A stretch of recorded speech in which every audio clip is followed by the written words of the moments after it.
Ligia from Brazil. Yeah. Yes, and you flew to the Netherlands for 11 hours on a plane.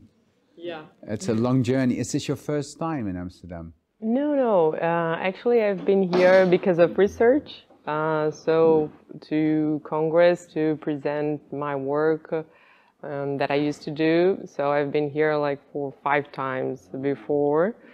But I knew it's a wonderful place to be, to meet together with wonderful people. So it's worth it to fly Right. 11 hours.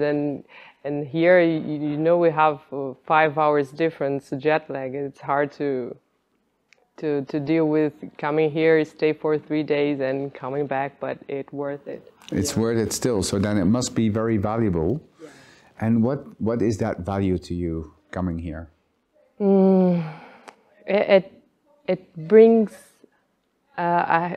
different ideas and different point of view of helping cancer patients. So I've been working with these patients for 15 years doing research. So I did my PhD and my postdoc and then another postdoc working with patients that they have a rare disease.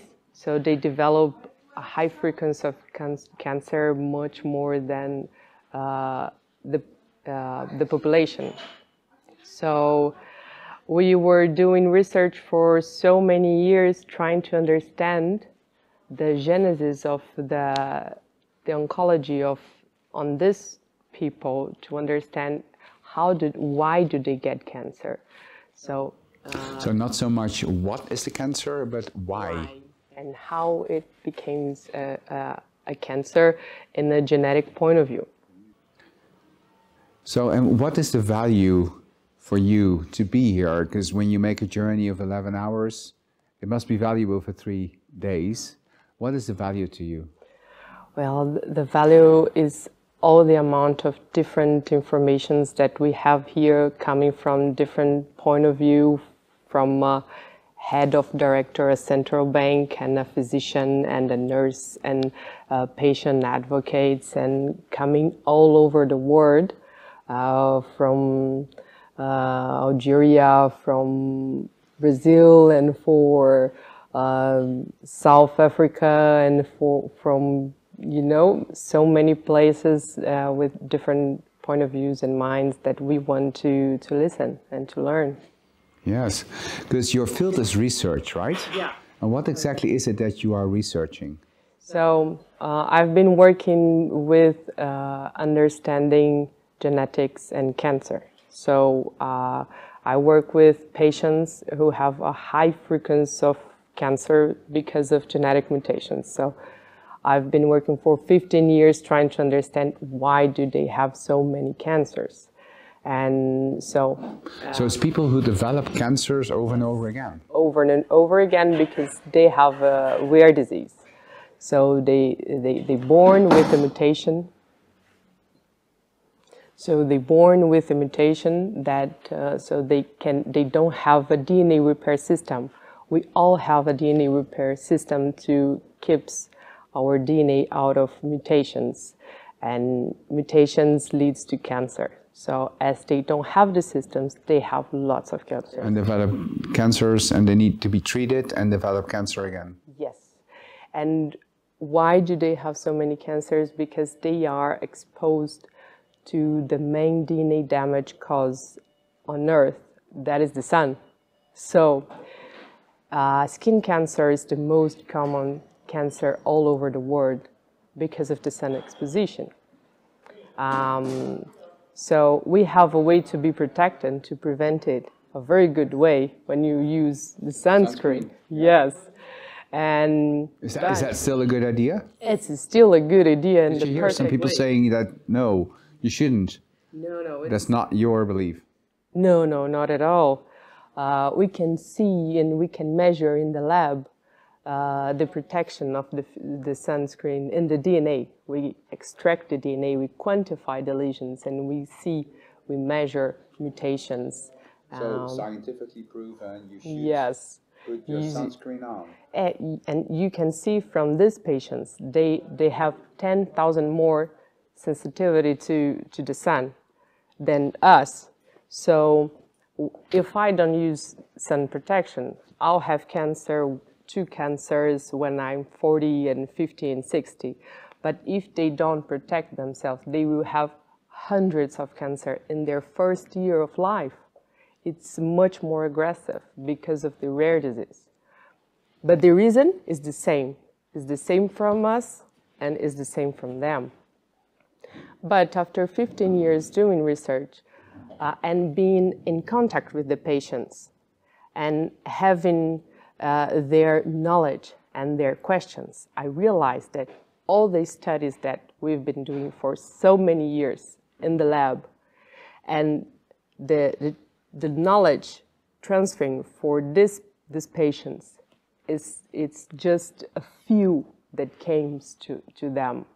So they have no idea how sun could be so damaged for them. And it's the main cause of the disease. It has been researched over and over again for a long time. We know a lot about this, but still it didn't come to the people that needed it most. Yes, they have no idea how it works. They have no idea how it works. And by result, they don't protect themselves appropriately. Yes, and as they have so many surgeries, really, it's more than 100. And you start to, you know, when you do a surgery in your face is the most pressure part of your body because it shows everything from you. And you have to take out your nose, your mouth, you lose your eyes, you start to lose a huge part of your body because of the huge amount of surgeries that you do. And it could have been prevented. Could it be prevented?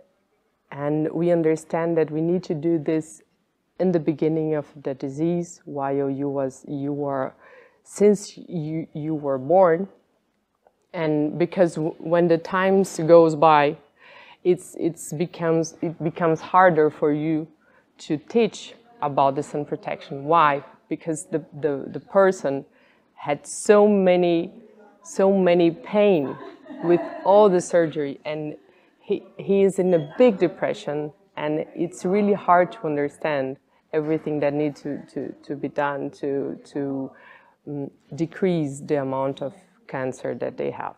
They also develop internal tumors, also develop neurological problems because of disease. So it's not an easy task to just say you have this disease and you cannot go out in the sun, you cannot live as everybody else.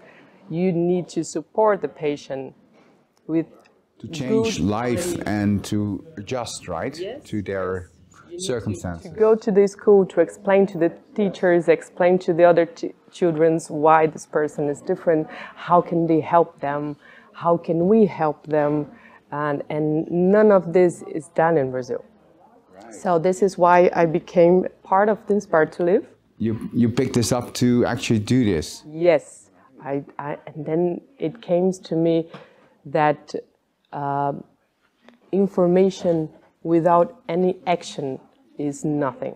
It's nothing. Although you struggle for 40, 50 years studying, trying to understand, if it will not end with an action. You're the proof of it. You know by study 15 years what the outcome is. Yes. If you don't apply to what you know, then it's useless. I do understand what you say.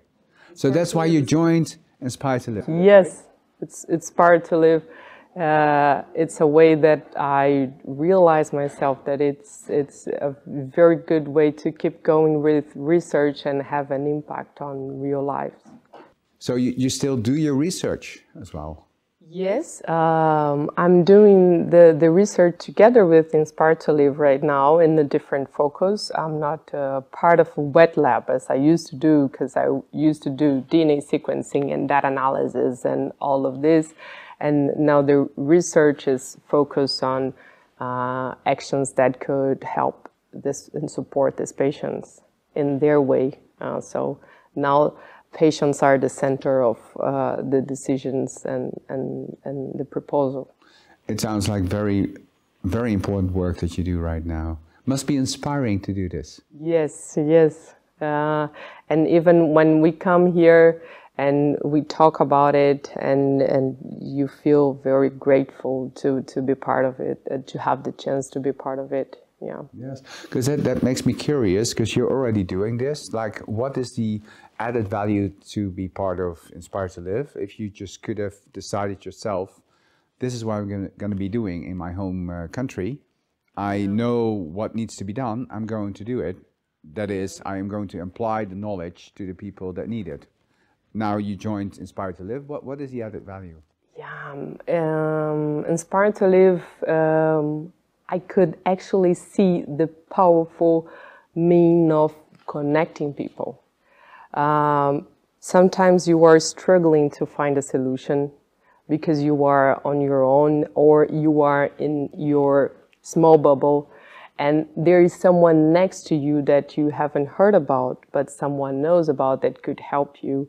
And then for me, the main work with Inspire to Live is knowing the value of connecting people that want to do good things and embrace your proposal, because it's there is a meaning for this.